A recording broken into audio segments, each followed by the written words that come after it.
Good morning, everyone. Welcome to Coffee and Football, presented by John Donovan and Longhorn Wealth Management Group. I'm your host, Blake Monroe, where I'm joined each and every day by Bobby Burton and Jerry Hamilton.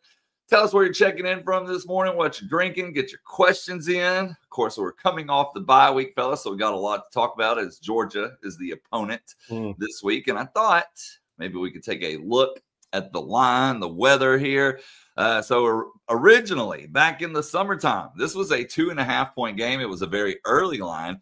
Now the most updated one came out about 5.5, 6, depending on which book you went to. But right there, and curious to get y'all's thoughts on that. It's gone up from the 5.5 last week to 6, 6.5 from where you're at, from whatever book you're looking at. The over-under's gone down since the beginning of the season. That's the interesting one to me because Georgia's played in higher scoring games this year for the most part. I mean, Auburn's not going to be a higher scoring game with anybody, let's be clear, unless it's Vanderbilt in overtime.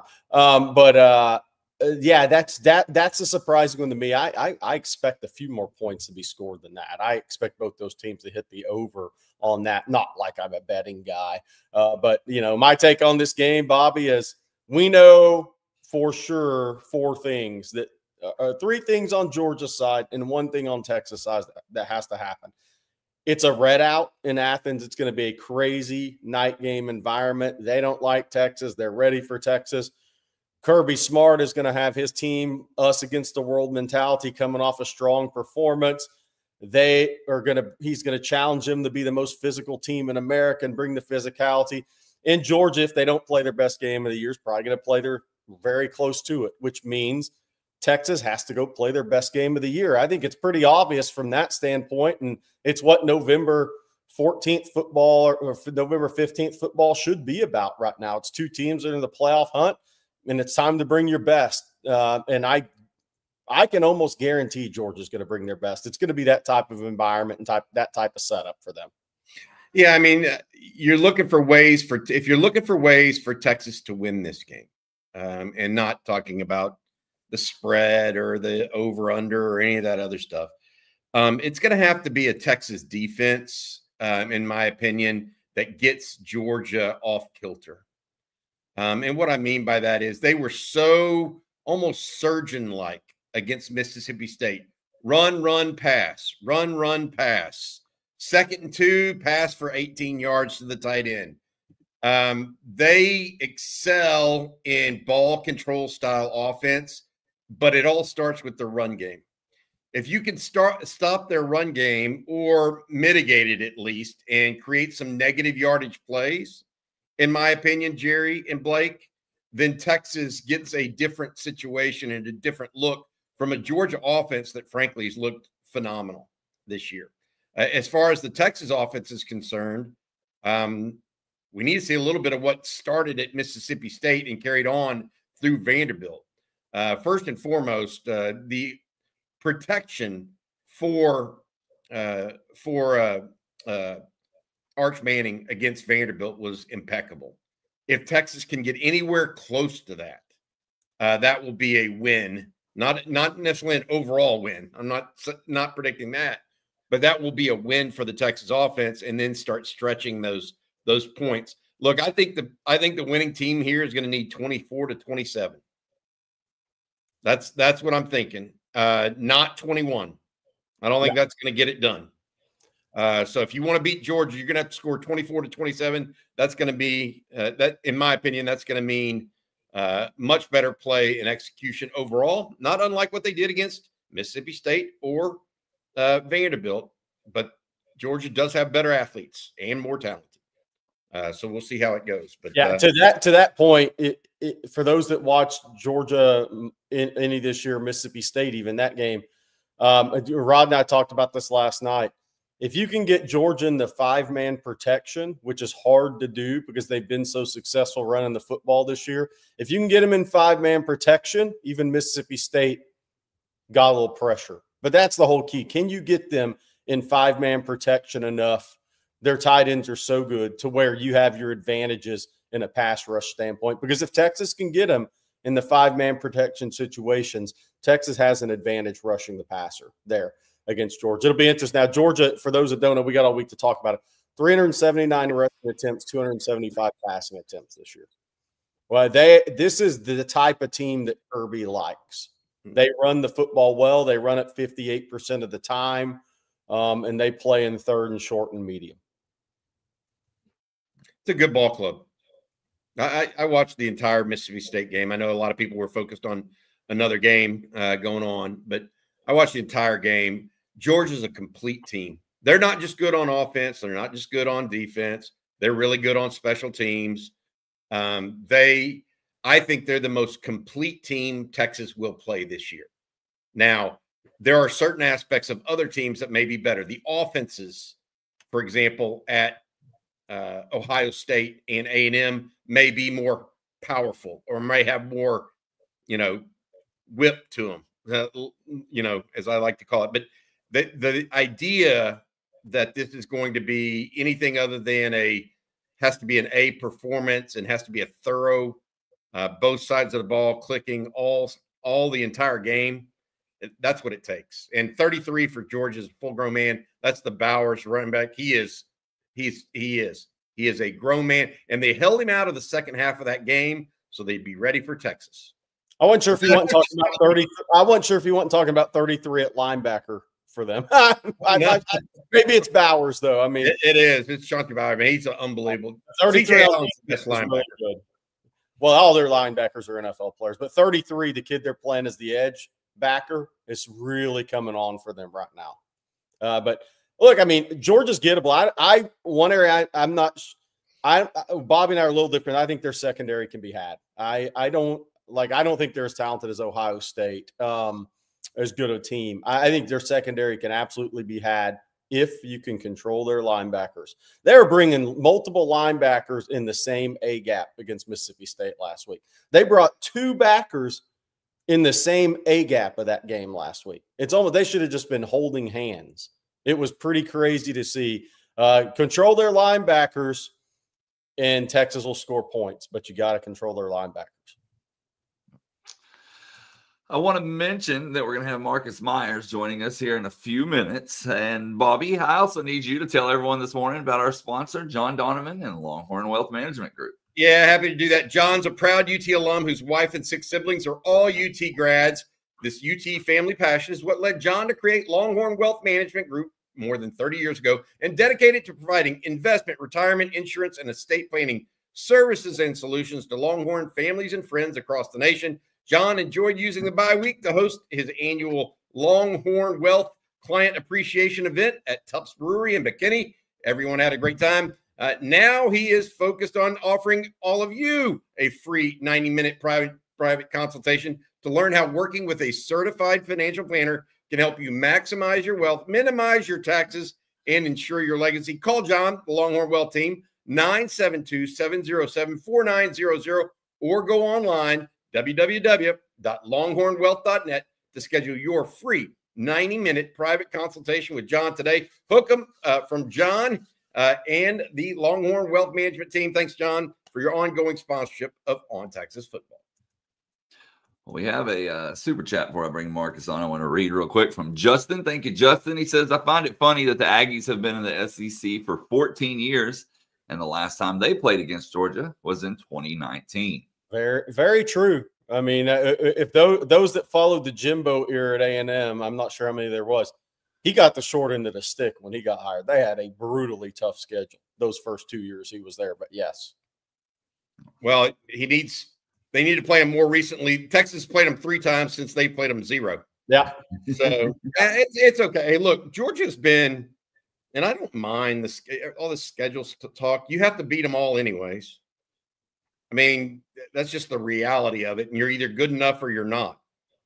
I think that Texas, has to beat Georgia if they want to go to the playoffs. I really believe that. So we'll see how it goes. But Texas at this point, primed to go into Athens. As we bring in Marcus, you want to go ahead and bring in Marcus?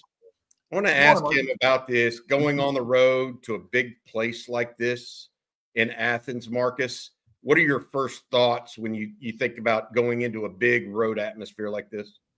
Yeah, man, absolutely. Good morning. Good morning, and you're good. You're good, and all that other stuff. Hey, man, we had a bye week. We're ready to get back to it, right?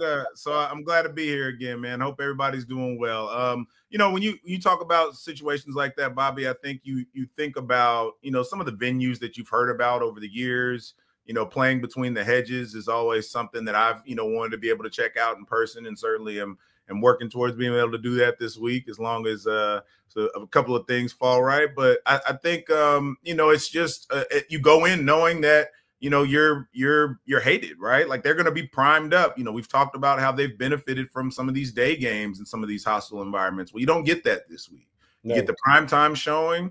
You get, a Georgia crowd that is going to be ready to prove once again that, they're the big dogs on the block, pun intended, and they're going to get all day to get good and oiled up. So I think you go into the game knowing that, it's that 75 or 74, however many they get to travel against the world, really. And the way things have gone, you kind of even have to plan that, you may not even get the calls that you would want to go your way, especially against a guy that calls timeouts or claps or, whatever that is. Yes.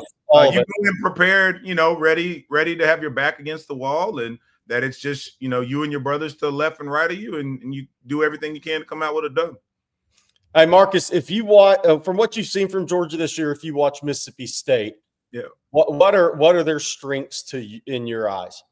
It's interesting because, historically it's always you want to point straight to the defense, but their offense is performing really well at a high clip. They ran the hell out of the ball on Saturday, and I think I heard y'all mention it.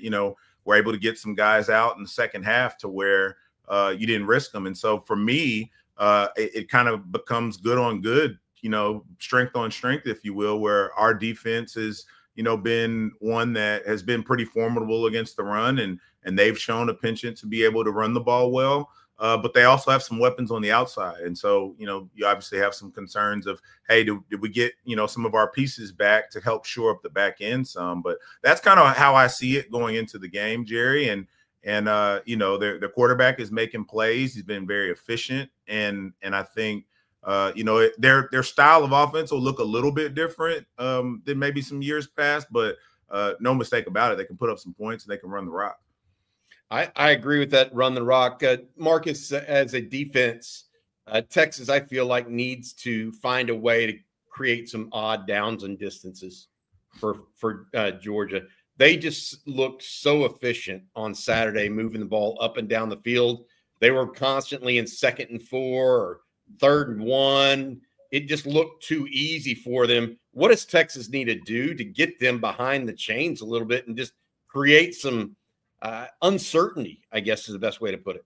Yeah, I mean, I think they do have some spots along the offensive line that you can attack. This is where you need your, one of your top Colin Simmons games, right? You need your defensive line ready to come to play. I think it's also not just about necessarily the sacks or the TFLs, but making people uncomfortable, and doing what you can to win on those early downs, to your point, Bobby, so that they are a bit behind the chains. You can get them in a bit more predictable downs. But for me, I think it boils down to stopping the run. You stop the run, and then you're able to make a team a bit more one-dimensional, and that's when PK really seems to thrive. If they have, kind of their option of doing whatever out there, then it makes it a little tougher. And then you also need to play really well in the special teams game so that you can use your punter as a weapon if need be. I don't think this is one of those games where, either team is, going to be just running up and down the field. Now, granted, we haven't got to predictions yet, but I haven't been able to get my scores right for anything this year. So at this point, I don't even care what the number is, right? It's just you come out of the game with one higher than them, and I'm good. Yeah. Hey, to the point we're hitting on, I want to throw this one out for the chat. Hey, there we go. Oh, man. But you guys supposed to wait. I got to get the lampshade for that. Bring that back up in a second. But, Marcus, Georgia last year was not the Georgia teams that Kirby's had that have been his best. Sure. They attempted 513 passes and ran it 429 times last year.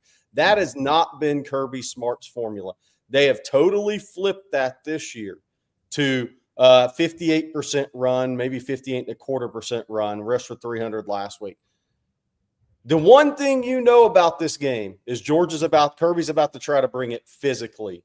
Yeah. Texas. Like uber physical football at Texas. When your mindset getting ready for that game, you know that's what's going to happen. If you're Sark, I mean, it seems like a pretty easy thing to pitch. You know what's coming in Athens from that standpoint. Yeah, and with that physicality, I think Dave Ashley mentioned in the chat, they're having a red out. I think it's the first time in like 5 or 6 years that they've done something like that. So the crowd is going to be primed to feed off of that physicality. So those big hits are coming, right? They're going to be out there strutting around and feeling like they can really assert their will, because let's be honest, the last couple of times we've met up, that's what's kind of happened, right? They've been the team that's been more physical. And granted, in the SEC championship, there was a couple plays out there where it could have looked different, but they came into Austin and really played with a swagger, and they were able to really impose their will. Now, when you think about some of the things we've talked about with some of the squads that we played earlier, right? A lot of them, it's been that revenge factor. Well, now we have a version of that, right? They know what's being said about them. Sark knows what's being said about him and his record against top 10 coaches and that kind of thing in those games. And those players have heard it, right? Like, yeah, you're good and all the Lambos and everything is cute, but until you beat Georgia, right? Like, yeah, we can get up for OU in these different games, but until you beat Georgia. And so it's going to be, another, it seems like every week we're saying a version of this, another referendum on the program and where they are and where they're wanting to go. And then the other challenging thing becomes, Jerry, is you go out there and you win this game. Now you're the, belle of the ball again. So yeah. Every single week, it's a different thing that they're going to have to handle. But you see it around the country that, teams are coming to play. And I think this is one where, you don't really need a whole lot to get up for it, but you have any number of storylines that'll build into it.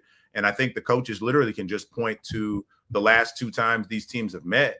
And if that's not enough fuel for you to go out there and put on your best performance, then, it's kind of tough to do much with that. Marcus, you watched the game. You said Georgia, Mississippi State, toughest team Texas will face this year, in your opinion, or Ohio State, A&M? What do you think? I have to say yes, I think. And the reason being is not entirely just about the on the field play, but there is a psychological element to a team that sometimes has your number. And I don't know if we have enough of a data size yet to fully say that Georgia does, but I bet if we were to kind of look at the quarter by quarter, for those 8 quarters that we've seen them play since we've been in the SEC, it looks a particular way, right? And so I think personnel wise and maybe execution wise, Ohio State would still be that for me. But again, that's another benefit you have to some degree, is that you've seen some of this and you've been in some tough fights. And we've talked about the different ways in which they've had to win. So, this is one that kind of just gets back to kind of one of those bare knuckle alley fights, right? Like I don't expect it to look all pretty. I think, Kirby's going to want to come in there and establish what they've built over the years. And similarly, Sark and staff are going to, want to apply their own pressure. And so I think it is a game of physicality. I know going into OU, I was talking about wanting to see that violence from our side. Mm-hmm. That's what I want to see again in this game, is you go out there and you take the first punch. Don't worry about, trying to figure out and bob and weave. Like, go out there and hit somebody in the mouth. Hey, Marcus, the Texas offense played well against Vanderbilt by all accounts, right? What do they, the quick screen game and stuff, the bubbles, and that's not going to be there at the same level as it was against Vanderbilt. Georgia got too many good athletes. What is it, though, that you think that they need to put into play and carry with them to Athens that is very, very important that they had it against Vanderbilt? What is the offensive piece of this puzzle, I guess? Yeah, I think a lot of it comes back down to that cohesion. It's amazing what can happen when you give Arch a little bit of time and open up a few creases for the guys to be able to run. And so whatever the game plan is that they go in with, be consistent with it and stick with it. Run it when it makes sense. I don't want to see a ton of trick plays, right? I just, want to see a scheme that seems cohesive. But, that protection up front, look, I understand what their numbers are nationally. And I'll be honest with you, a lot of times, like, that stuff is great for some of these conversations. But when you get on the field, none of that matters. And I promise you, Kirby has them geared up in a way that those D-lines tend to play a bit above their head when they play Texas. I think they take it personally, too, that for everything that they've done when Texas and Oklahoma came into the conference, and no doubt, yes, we had in year 1, it's like, well, wait a minute. we're still Georgia, right? Like that's their perspective. And I think, you know, when you even take it to recruiting, going in their backyard and pulling some recruits, even down to, you know, you plucked Adonai Mitchell a couple years ago off of their roster. And so it's things like that I think, you know, stay primed and ready in teams' minds. And the flip side of that is Texas has plenty of their own motivation. And so I think you have to show, you know, a commitment to, you know, trying to stick with the run in the way that it makes sense. You know, I think we've talked about before, this team's probably not going to be that 150, 200-yard rushing team, but it doesn't necessarily have to be. No. You just got to run it at the right times. And then certainly, you know, Arch to continue, you know, playing at a level that shows that he's confident, keeping the ball out of harm's way. You know, I keep going back to that play where, you know, he kind of stretched it out a little bit and threw the ball to C.J. Baxter for a touchdown. I think Arch earlier in the year would run that, but I think he has a better understanding of the need to protect himself, and he's certainly going to need to do that because, you know, as you've mentioned a number of times, Jerry, they got some dudes at linebacker that can fly around, and for all the size that Arch has, I don't want him going one-on-one with those guys as much as possible. Yeah, that's not the recipe because he's not a hit avoidance quarterback. Right. Yeah, he seeks it out. This is a week where maybe we don't seek it out as much. Yeah. You know? Yeah. I love it. I love it. Just the idea. But that's what football's all about, right? Guys like wanting to hit each other a little bit. Oh, yeah. I love it. Marcus, you have anything else to add this morning or what you got going this week? Man, not a ton. Obviously, you know, we got the show Thursday night. Planning on getting out there to Atlanta and being able to get down to Athens for the game. So, you know, certainly looking forward to being able to hang with the Atlanta Texas X's on Friday afternoon with y'all. And, you know, just looking forward to a good week, man. I'm excited that we get some ball back. I think the time off was kind of perfect. And, you know, we'll get to hear Sark's presser. But my guess is that we're getting some guys a bit healthier, which is, you know, certainly what we need. And, you know, we're back on the road, so it's a icy white kind of week for me, and I'm looking forward to it, man. I think the guys have an opportunity to go out there, make another statement, and you know, kind of prove to themselves really that they have the ability to play up, you know, to the standards that they have. I think when it gets down to it, you know, we talked early that this team would be better later, and we're getting later. You know, it's November, the weather's dropping. It was 30-something this morning here in Austin, so. You know, it's football time, man, and I can't wait to see what unfolds. Thank you so much, bud. We'll see you again on Thursday. You join us in the chat anytime, by the way. You keep it lively in there with those guys. You spar. I love it. Man. I got to stick up for my guys. Thanks, Marcus. Hook 'em horns, man. All right. Appreciate you very much. Hook 'em. All right, let's get going. I want to take this super chat, if you don't mind, Blake, real quick. Go ahead. KK, Bobby, it was great hearing you mention Mike Arias last week. I worked for Mike as an undergrad, and he's a great man. He played for Coach Royal and served as video director for 5 different head coaches over a 30-year career, a truly unheralded Longhorn legend. I agree with that. I worked for Mike as an undergrad as well, back in 1989 to 1992. Really part of his first 5 or 6 years. Jerry, you don't need to go to a lampshade when you already have a crazy hat on. Nah, that one deserves. There's no secondary need. But long story short, Mike Arias is one of those people that bleeds orange. There's no two ways about it. And cared about his job to a level that most people don't see. But guys like Mike, equipment managers, training staff, it's part of what makes Texas football so special in that they care about their jobs and really want to see the team do well, and support the team, the staff. It could go to the academic department too, right? It's part of a collection of people that are unseen by most people. All they see is the product on the field. There are some outstanding, great people at Texas behind the scenes trying to help the team. And Mike was certainly one of those guys. And I looked at him as a mentor early in my career, especially. Just a great guy. And I think he's down in Rockport these days a lot with his wife, Jean. So, Clay, thank you so much. Appreciate you, bud. Yep. Also want to thank Sugarcane Daddy and Jeff Carey. They had comments that I put up when y'all were talking to Marcus. So appreciate both of their super chats as well. And one other thing we need to touch base on this morning is the AP poll, fellas. Texas now number 10. So went from preseason number 1 to out of the top 25 to now back in the top 10. And curious as y'all's thoughts on this week's poll. Well, look, the arguable one, the people that everybody wants to argue about is Notre Dame. Should Notre Dame be over Texas or not? I mean, this stuff's going to play out. Notre Dame's got a road game this week against Pitt, who is 23. Not a bad team, a 7-2 team. Got Pat Narduzzi can really coach, but he has a hard time keeping his talented players there. But that's an easily arguable point.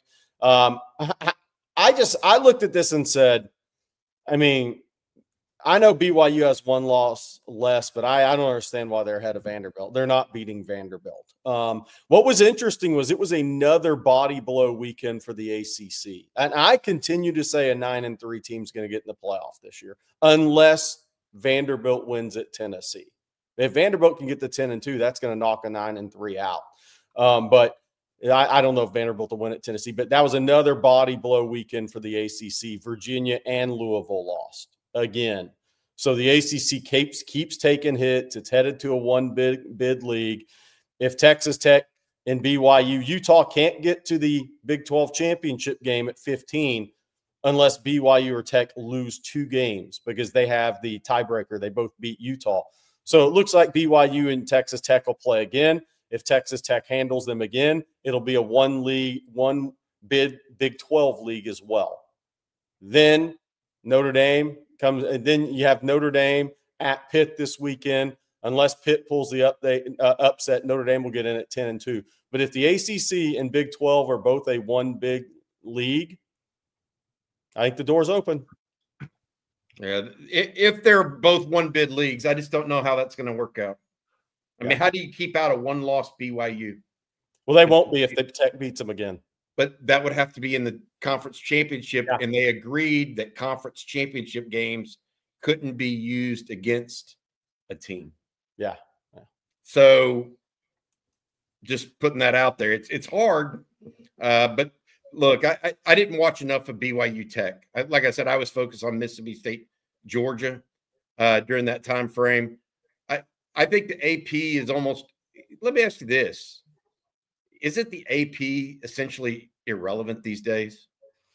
I mean, compared to what the college football playoff – It is once the playoff ranking comes out. Yes. On Tuesday. So this is a Sunday list, but really Tuesday's the one that matters. Yeah. To Jerry's point, Virginia going down.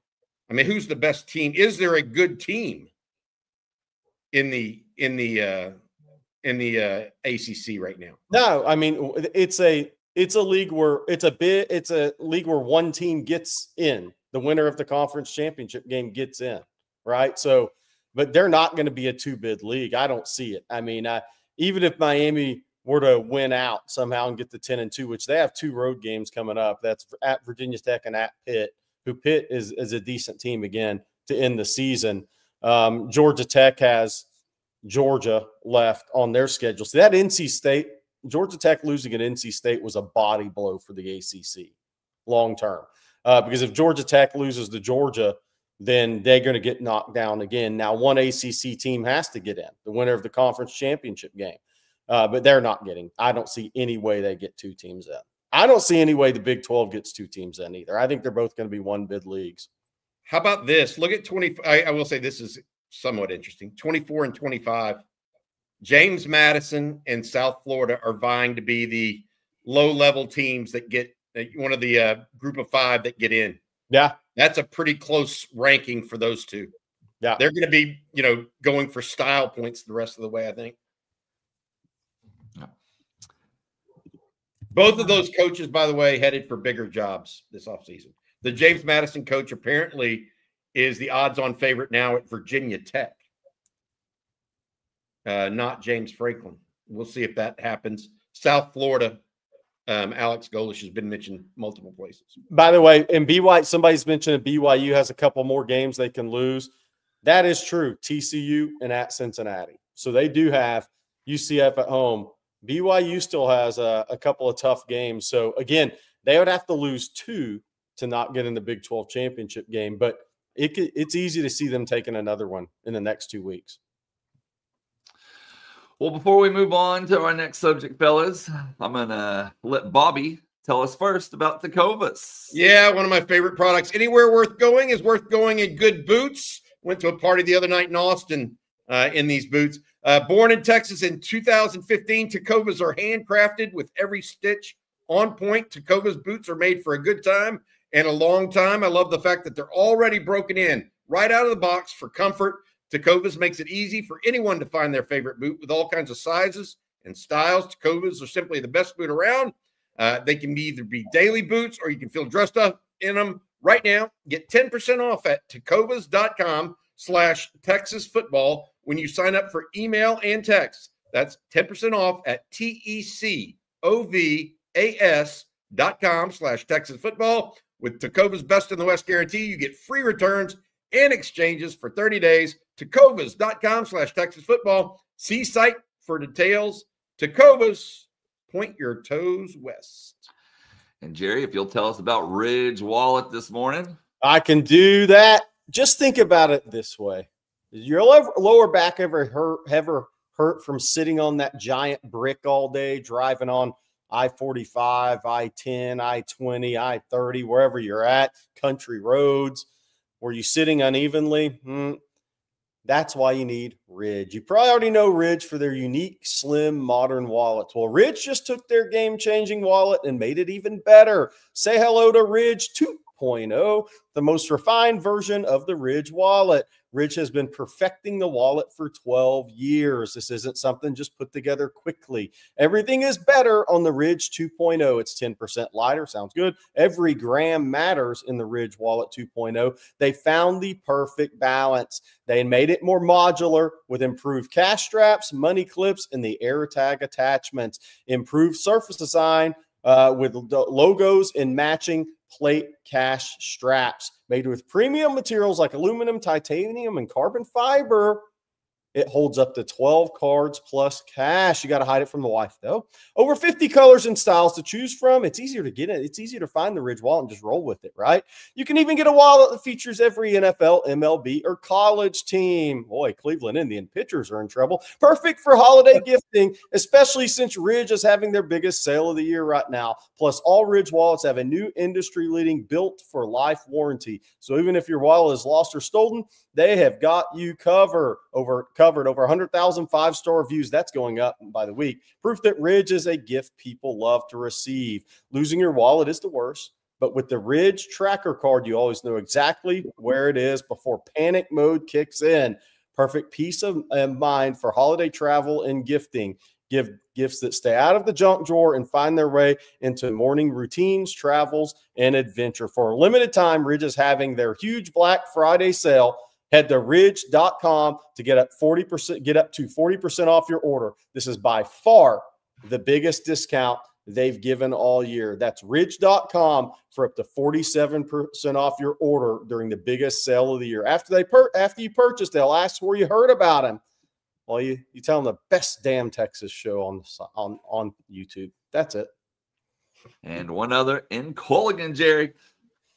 Yes, I absolutely can do that. I love this one now. You know, when it comes to your water that your family drinks and uses every day, you don't want to cut corners. You can't afford to cut corners. You ever looked in that cup of water and said, what in the heck is that? Yep, I have. That's why for over 90 years, people have trusted Culligan. And here in Austin, Culligan Ultrapure has been serving the community for more than 60 years.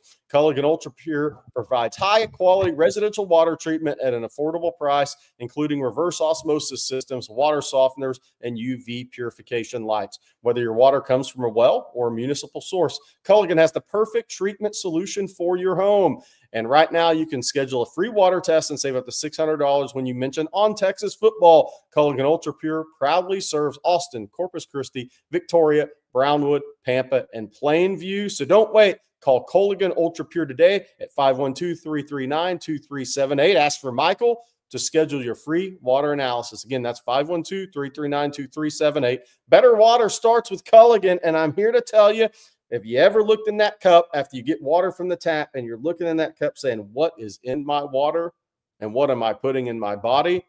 That's the reason right there to call Culligan Ultrapure. And I want to thank all three of them for sponsoring this morning. We got more super chats we got to get to as well. Dante here says, I'd rather lose to A&M than to Kirby. The way he disrespected us in Austin was disgusting. Sark, beat this guy. Art, show the world you are him. Come on, DVU. I just look, Dante. I like you, but I would not rather lose to A&M than anyone. So, that's a little bit different. I mean, did Kirby disrespect Steve Sarkisian? I think a little bit so. That post game in Austin it felt a little juvenile. His response. Now, could he be just poking at Sark and the Texas team? Yeah, maybe. But I thought it was a little over the top. I'll just put it that way. So I have no problem with people that hold that grudge. I don't want to lose to A&M. So look, I mean, if true for me, I guess. If you're asking me the either-or scenario, you do not want 11-0 A&M coming to Austin and going to 12-0 and beating you and celebrating on DKR. Absolutely no way. If it's between those two, you want to beat Texas A&M in that scenario. No, what you do not want 12-0 A&M celebrating on your field. I agree. Yeah, I agree too. Ask A&M fans how that feels. We'll stay on Georgia for a moment. David Parcell with the Super Chat. Thank you, David. Says, Bobby, you weren't a huge fan of Gunnar Stockton coming into the season. What are your thoughts on him today, and how does our defense beat him? Dead wrong about Gunnar Stockton. You know what he is? He's a better bus driver than, say, Greg McElroy, because he's a better runner. He's just as good a passer, and he's tougher, more physical. And I mean that with all due respect to Greg McElroy, by the way, who won a national championship. I think that he's that type of player. He's really good in the short game. He'll take what's given to him, and he protects the hell out of the ball, just like McElroy did, basically. I did not give him enough credit coming in. I think if you told me he was the first string all conference quarterback this year over Marcel Reed or Trinidad Chambliss or whoever else you had, I'd have no problems with it. I think he's been really, really good. It helps that he has a run game to lean on. Don't get me wrong. Like Carson Beck didn't have this run game last year. Georgia's got a legit big time run game right now. There's his numbers. 15-2, man, on touchdowns to interceptions. They're different players, but he reminds me a little bit of Georgia's Colt McCoy. He's not that good. He's not that exacting of a passer. And it's a different offense. But yeah, I'm just saying the way he is as a player, the way he is as a guy who always wanted to be a Georgia quarterback and has embraced being the Georgia quarterback, the level he has, and kind of the mentality he's kind of brought to it reminds me a little bit of what Colt did at Texas. Just a little bit different players.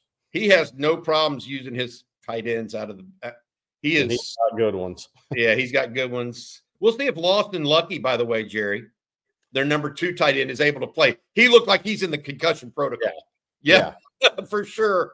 He got whacked in targeting call against the Mississippi State safety. But Oscar Delp is really good. He finds those tight ends. He's got big targets. Well, the freshman's a stud, Ulysses Williams. He had a 50-50 ball against Mississippi State. He just looked like a big wide receiver, even though he's 6'6", 260. Yep. And they'll use Noah Thomas in the red zone. That's the former A&M player, wide receiver. He's got weapons, better weapons than he had last year, by the way. Zachariah Branch, wide receiver that Texas tried to recruit, is kind of their, I don't want to say gimmick guy, but he's their jet, if that makes sense. Yeah. And they use Dylan Bell a lot on reverses, almost as a true running back, more than even as a receiver. So he's their 2 running back look, Dylan Bell is. Young man out of Houston Kincaid High School. I agree with this. This is where the Ohio State game was good for Colin Simmons. The teams that are physical run teams, they're going to run it at Colin Simmons and say, all right, You're a 3-down player. You're going into a 3-down player, but let's slow you down a little bit and let's force you to play the run for multiple snaps. So maybe your BGO isn't quite what it can be if you're not forced to play the run. Georgia's going to do the same thing. Although Georgia's pulling both guards with a lot of success. They're very interesting in what they're doing in their run game, along with their just straight downhill power game. But I agree with that, Nigel. They are going to force Colin Simmons to play run. And I'm not saying he can't, but that's the game plan you use against a great pass rusher. Like and that's why getting them behind the chains early is so important. Yeah. So they can't force that. Yep. No, he is, Todd. He's better. He's improved. He's improved as the season has gone along. But I think if Georgia doesn't take the same approach at Ohio State, then I think that's a mistake. You go at those guys. And we got a pair of supers about some other teams. So we're going to start here with Seth. Seth says, Jerry and Bobby, how good is Tech? I wonder how the OLDL would perform against an SEC line or an Ohio State or Oregon line. I think that I did not watch much Tech. I will say this. The David Bailey guy is phenomenal. I think a lot of their other parts of their defense can be had. And I'm just going to say it that way, as opposed to try to pick out individuals. But the idea that Tech all of a sudden is this great defense, they're in the Big 12. They haven't been leaned on all year. Not all year. Now, who can lean on them? You know, I think A&M could lean on them. I think Georgia could lean on them. Teams like that. I think Michigan could lean on them. They may score more points than Michigan, but my point is Ohio State could lean on them. We'll see. I mean, they're down to one quarterback, by the way. Baron Morton has been injured this season. So he gets a big hit. Will Hammond is already out for the season with an ACL tear. They need to be careful with their quarterback in the last couple games here. My take on them is in the playoffs where I think they're going to have an issue is pass pro, and I think their receivers are NIL paid guys, but in talking to a Big 12 assistant, they weren't worried about Tech's wideouts at all, and they thought they could get after him in pass rush. So that's what Tech's going to be up against in the CFP. And Desert Stro with a super chat says, helmet sticker, Omar Cooper Jr. with an amazing toe tap grab for a touchdown. Well, and he's going to get the most run out of that, as he should. I mean, he damn near hit his head on the goalpost when he went up to grab the ball, and they got both feet in, by the way.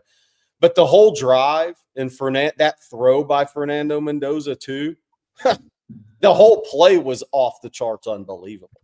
I mean, it really was. I mean, that was big. The Big Ten treated us to a couple of good games in Oregon, Iowa, depending on what your view of good football is, but good endings, let's say that. But that was an unbelievable catch by Omar Cooper and an unbelievable throw too.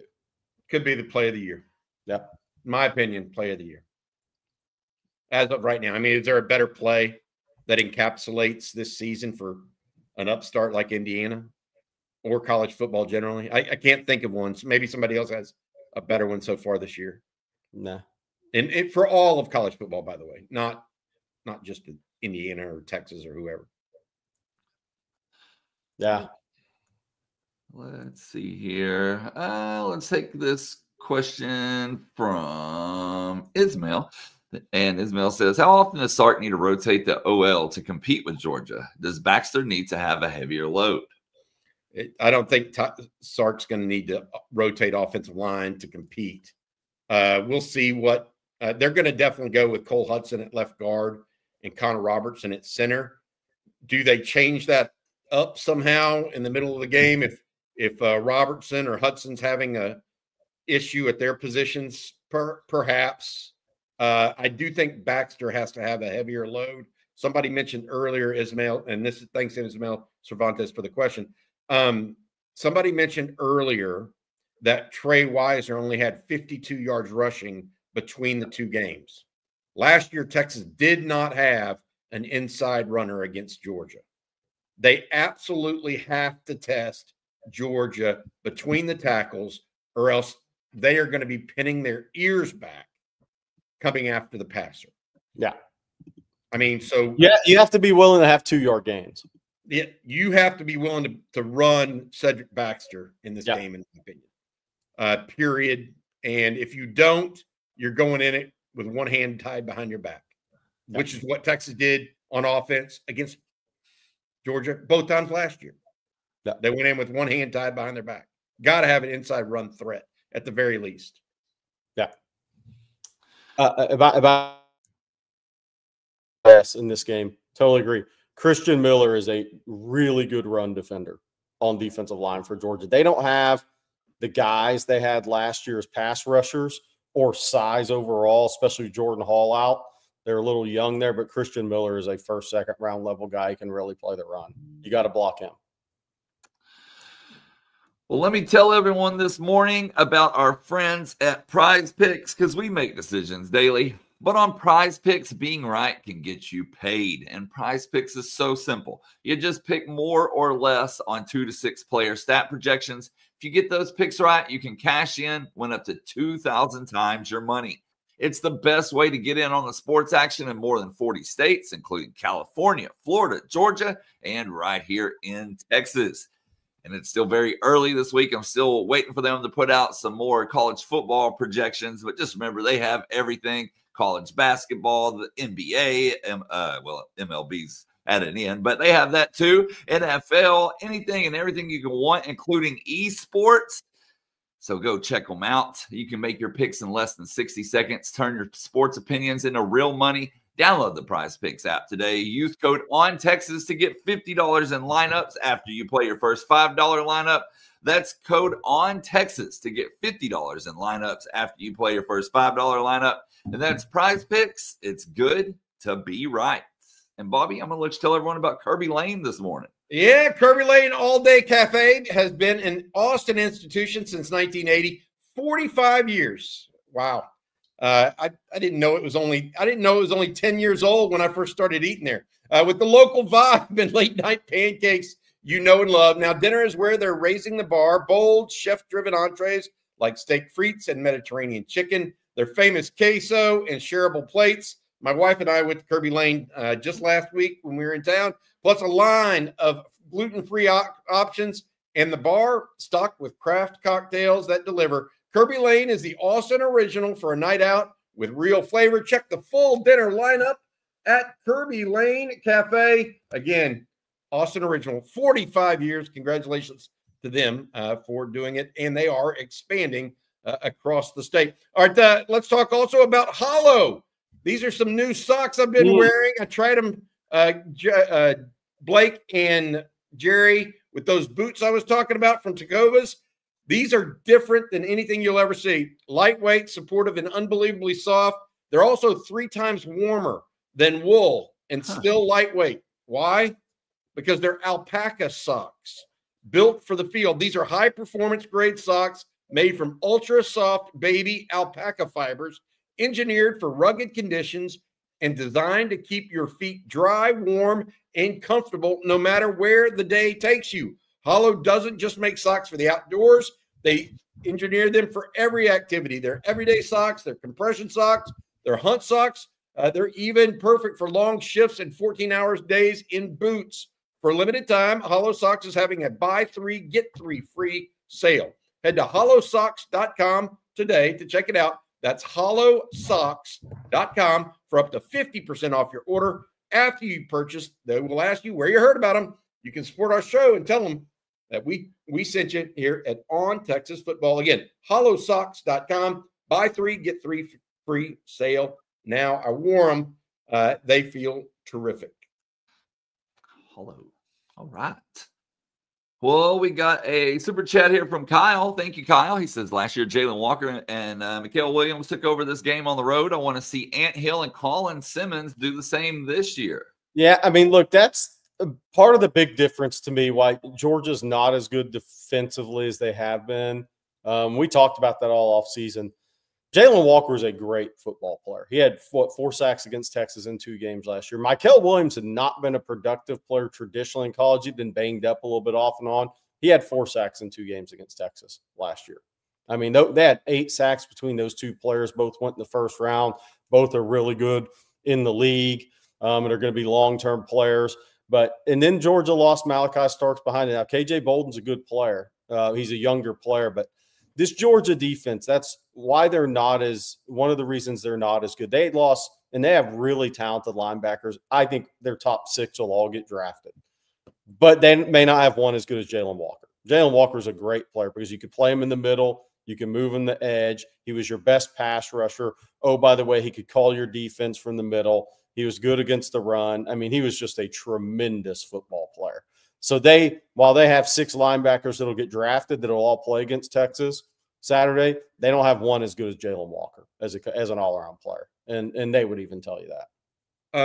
I want to say this as it relates to that super chat to Anthony Hill and Colin Simmons. I'm going to talk to Bob Shipley and Brian Irwin, the 2 coaches today, lunch with a coach. And one of the things I'm going to ask them is, what is the recipe for success in this game for Texas?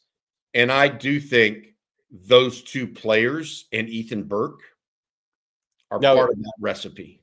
Oh, yeah. I really believe that, because physically they're the ones that can make those rare plays. They've got to be your guys that step up in big time games, because they're your big time players. So like Williams and Jalen Walker did for Georgia last year, Simmons and Hill need that kind of game for Texas in Athens. I agree. Yeah, 100%.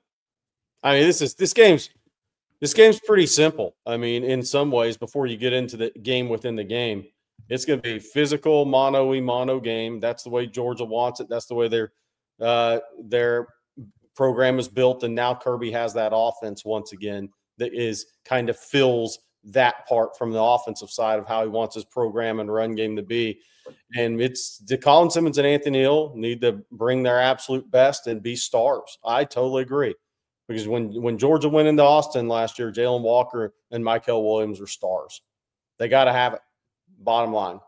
Especially because the secondary, while you're going to get your safeties back, Sark will talk about that more in the 11 a.m., 11:30 press conference, your secondary has still been susceptible this year. So your guys up front have to bring it, and they have to be stars Saturday night. No way around it. Then we got a super chat from Trills Matt. Thank you, Trills. He says losing to Georgia on Saturday will ruin Sark's reputation. Ruin, no. But will there people? Well, if he loses, will there be people say, "Well, you're 0-3 against Kirby, you're 0-2 against Day, and 0-2 against DeBoer"? Absolutely, absolutely, that'll be written and talked about. That's a big game for Sark personally.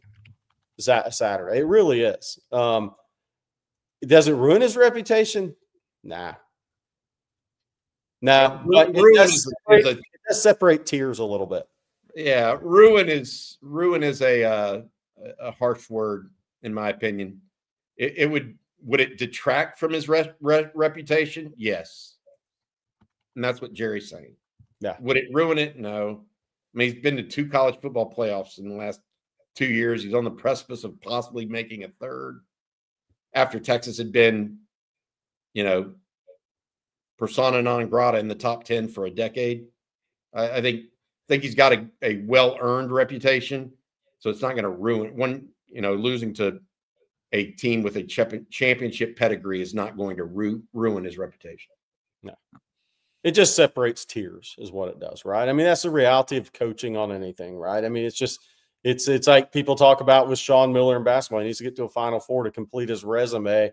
Guys that really, really, really good basketball coaches, been the 5 Elite Eights. Well, Rick Barnes had to get over that hump. Those guys, it just separates tiers a little bit, but careers aren't over one way or the other. If you win, you're going to be right there in the tier of the coaches that right below that have won the national championship. If you lose, you're in the tier below those guys, the Kalen DeBoers, and those guys that are talked about. One question that we have gotten quite a bit throughout the show that we haven't got to, of course, Sark meeting with the media later, so probably hear something then, but is the health of many players. Living rent-free in UT says, what's the word on Taft and McDonald's availability?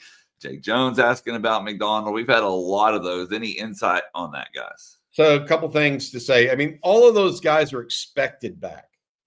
Yeah. But that doesn't mean we know where they're exactly at in the protocol. Sark may or may not be willing to give that to us on Jelani McDonald. Michael Taft has been pointing towards this return against Georgia since he actually went out almost a month ago now, 3 weeks ago.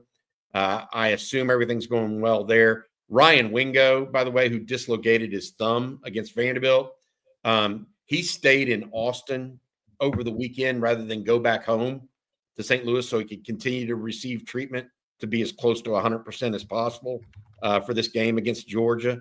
So I think Texas is going to be fine. Xavier Filsaime is still a little dinged up. So it's not just those two safeties. There's also a third one. We'll see what he says. I don't expect him to be very revealing today, but you never know. I think he'll probably wait till Wednesday's availability, injury report from the SEC before he really tells everybody what's going on. But certainly something that we're aware of. I don't think, if I were a betting man, I think Texas is going to have all those guys ready on Saturday. That's how I would put it for everybody right now. And another thing that we haven't discussed this morning is recruiting. So, Jerry, what's the latest there? Yeah, a couple of new offers since Coffee and Football went off the air Friday, finished up the week. Legend Bay, the receiver/athlete out of North Forney, current Tennessee commit, already made an official visit to Ohio State. And Ohio State has more recruiting momentum than any program in the country right now. So Texas is going to have to battle to get Bay on campus and then battle to beat Ohio State. Right now, the second offer that went out was Josiah Vilmail, a defensive back out of Fort Bend Travis, who was committed to Oklahoma State for a long time or for a while. Then Gundy got whacked and went hunting. And then Vilmail started making official visits. He's been to Arizona, Baylor, Arizona State. He has Houston and Kansas State set up, but I think he'll be in Austin in probably November 22nd. We'll wait until he now actually cancels that U of H visit or moves his visits around, whatever he does. But Texas is a major player there. We're kind of on offer watch on the offensive line, Caden Scher. We'll see what happens there. Georgetown kid committed to Stanford. Kyle Flood was over there Friday at his game. Sark and Chris Gilbert went to Richardson to take a final swing at Jamion Winfield, which Texas has gotten nowhere with this year, despite a lot of effort from Kenny Baker and Gilbert. I know Baker was on the road. I think he went to see Vodney Cleveland, Corey Wells. Texas is trying to get Richard Anderson from Edna Carr on campus. November 22nd, that's the one to circle. That's when they're really working to get all these guys on campus. Kendall Gerville, who I'm not sure if things are still headed in as good a visit direction. We'll find out in the next week. These kids, they're committed elsewhere, whether it be USC or in the SEC, are facing a lot of collective pressure from the schools they're committed to, like a lot. Hey, Jerry, could you go a little bit deeper on the situation with Jalen Lott at this point? Like, where is that recruitment? Because he's committed to Oregon. He's out of Frisco's Panther Creek High School. He committed back in the summer. His dad, James, played football and ran track and high jump at the University of Texas. Where's that? And Sark was up there to see him. He and Chris Jackson up there to see him this week. Where's that one? Because he's such a highly rated athlete. Yeah, Chris Jackson went by the school Thursday to chop it up with Jalen, see where he was at. That obviously went well because Sark and Chris Jackson went to watch a lot Friday. I think it's right. It's going to come right down to the wire. I think it's a 50-50 deal. I think Texas has a legitimate shot. It's simply going to come down to, I really believe this. I mean, throw out the NIL, throw out Oregon's record, Texas record, any of this stuff. It's really going to come down to, do you want to be that far from home or not in this situation? Where do you really want to be? And I think Texas has done a good job in that recruitment. They've stayed in there, and we'll see what happens. I put it at least 50-50. Texas does want one more D tackle, Stephen Houston, to make 4. Texas would take 2 offensive linemen in this class, but 2 more OLs in this class, by the way, on the high school level, if they got the right 2, but we'll see if that happens. But people have asked about basketball. Austin Gooseby announces Friday. Cameron Williams announces Friday. Obviously, the first day of the signing period is Wednesday. Austin Gooseby, it's been Texas and BYU for a while. Duke was 3rd. Baylor has been 4th. But this was always, or not always, but recently was going to come down to Texas and BYU. I think Austin Gooseby really likes the idea of playing and going to the University of Texas. I think BYU really likes the idea of making it very difficult on Texas from an NIL perspective. BYU is incredibly aggressive. Cam Williams from Phoenix St. Mary's, a 6'11", 5-star power forward, is look, the final 3 are Duke, Texas, Arizona. Early on, it looked like it could be Texas, Arizona. Then it looked like it could be Texas, Duke. I'm not counting any of them out because, look, Coapete will go pro. That's inviting if you're Cam Williams in Arizona. Can you stay close to home, an hour and a half from home, and go take over where Coapete leaves to go to the league? That's inviting. Georgia, Boozer's going to the league after a year. It'll be a top 3 pick, right? So that could look very inviting. Texas, the family and the kid, little brother, all of them really love their visit to Austin and Texas. Sean Miller's done some really good things in recruiting in this cycle. They got to close out Gooseby on Friday, and then you know what? At that point, it's house money. If you get Cameron Williams, great. If not, you continue to build through the portal. But Cameron Williams is a future lottery pick. He's really, really, really talented. Good stuff. All right, Bobby, tell us about Longhorn Wealth Management Group one last time, please, sir. I can do it. Thanks to our sponsor, John Donovan, President, Longhorn Wealth Management. As a proud Texas Exes Life member, John served for 15 years as a Dallas, Texas Exes chapter board member and is now helping lead the build-out of the Collin County Exes chapter. John encourages all OTF fans in the Collin County area to come join the Texas Exes party at Dirty Birds in Plano this Saturday night for the Georgia game watch. They're expecting a huge crowd, so come early. Reach out to John for all details. John also wants to recognize that November is National Alzheimer's Awareness Month, so he's encouraging all OTF fans to review their own long-term care protection strategies to ensure they are protected if they or their spouse are afflicted with Alzheimer's or any other such incapacitating condition. John's offering a free 90-minute private consultation to you to review and analyze your risk management profile and assess your existing plans. Make sure you reach out to John and the Longhorn Wealth Team, 972-707-4900. That's 972-707-4900, or go online, www.longhornwealth.net. Thanks, John, for your sponsorship of On Texas Football. Well, one other thing I need to mention, people asked about Taven Epps, the 27 linebacker committed. Look, he committed early and immediately pretty much started taking other visits and has been on multiple other visits. That was an early shaky commitment for me. That's not one I've really talked about much because he committed and then immediately started visiting around other places. So not any surprise there. That was never really one that just felt like a really early commitment, and the follow through really wasn't there. So we'll see what happens long-term if Texas stays on him or goes a different direction.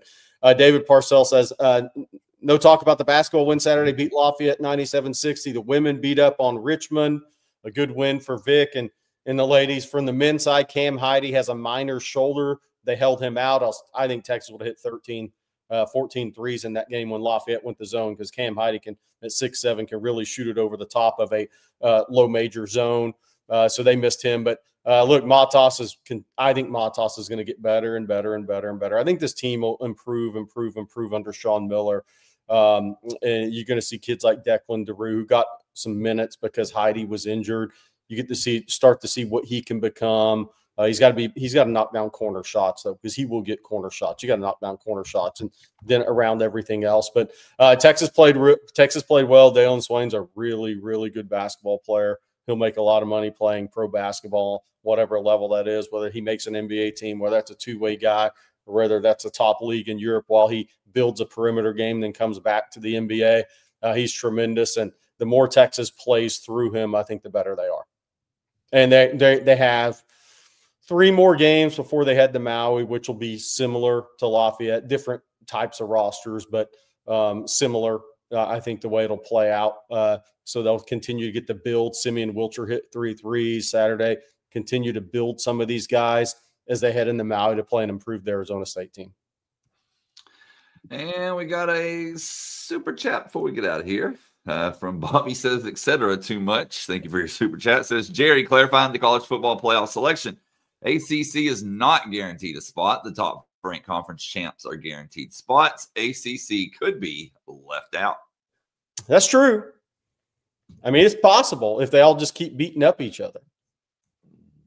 I don't see it. They're not going to rank James Madison and South Florida ahead of the top ACC team. Well, the question would be, would they leave the ACC out and take a 3-loss SEC? Well, that goes against a guaranteed spot, though. You know, if a 3-loss SEC team is ahead of them, yeah. But I agree with you that the rules state exactly what you said. They are not no conference is guaranteed. It's only the top 5 conferences. But if you want to see Armageddon in college football, leave the ACC out for Conference USA and the Big East. You know, hey, maybe we could hasten the change in college football that we all need. I would be for that. It would be crazy if there was in the ACC at the end of this thing, there wasn't even it is potential that there's nobody with just 2 losses. I mean, there could be the whole league could be 3 losses or more on their season. So it's that possibility is growing in the ACC right now. That Georgia Tech loss at NC State was a body blow for the conference. And then Virginia losing to Wake Forest, Louisville losing to Cal. Cal's quarterback's a stud, by the way. He just plays on an average team. I mean, that guy's a stud. But everybody is taking L's. I mean, everybody's taking L's right now. And so we'll see how it plays out. I mean, Pittsburgh's got a brutal schedule. They're going to take another L or 2. They're going to end up with 3 or 4 losses. Virginia could take another L. They could end up with 3. Georgia Tech has Pitt and Georgia to end the regular season. SMU already has 3 losses on the season, even though they still have Louisville and at Cal. I mean, I think this league's beating each other up as much as any league with average teams. I was going to say, they're all average is the problem. Yeah, that's the problem. They're beating and they're hurting their chances. They're really, the door's wide open for a 3-loss SEC team right now. You know what's interesting? You didn't mention Miami, Clemson, or Florida State. Yeah. For decades, those were the 3 teams in the ACC, right? You didn't mention them once among the top teams. No, I'm not mentioning Carson Beck unless I have to. By the way, they go to Virginia Tech and to Pitt in the regular season. Yeah.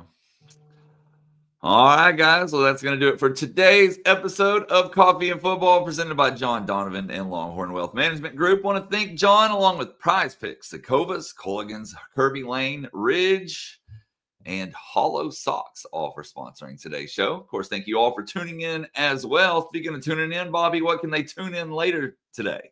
Absolutely, Blake. Appreciate that. 11 o'clock today, we're going to have I'm going to talk to Coach Bob Shipley and Coach Brian Irwin. Talk a little lunch with the coach. Ask them what they think of this Georgia game and what Texas needs to do to get a win over the Bulldogs, a very stout team. Then also our guys, CJ Vogel and Jeff Howe, will be at the press conference for Steve Sarkisian this afternoon. Sean Miller also meeting with the media this morning as well. Could have some extra nuggets on the basketball team that way. And then tonight, we've got the live stream at around 7 o'clock. That'll be our friends Bob Shipley, Rod Babers, and CJ Vogel. Should be a good day. Also, check us out on ontexasfootball.com. A lot of that recruiting news and notes for football that Jerry was mentioning is kind of in that area. If you want more detail on that sort of stuff and go a little deeper, make sure you check out ontexasfootball.com. Use the promo code OTFOG if you get a chance. It is a $39.95 yearly subscription. If you use that promo code and are a first-time user, that saves you $20 overall. And by the way, the Texas women's team plays a very bad Louisiana Lafayette team tonight. So another 40-plus point victory. There's not even a spread on that game. And shouldn't be. I went to the game and I guess it was Monday night against our Sunday night. I can't remember, against Incarnate Word. I went to the first half, and the new Aaliyah Crump's going to be a problem for people in women's basketball, to join with Maddie Booker, Rory Harmon, Bree Preston, Cunningham, young forward or center, as well as Jordan Lee's better player this year too. I think they got a chance to make it back to the Final Four. I really do. Well, hope you all have an outstanding day today. Of course, we'll be back same time, same place tomorrow. So for Bobby Burton and Jerry Hamilton, I'm Blake Monroe, and we'll see you then. Welcome home.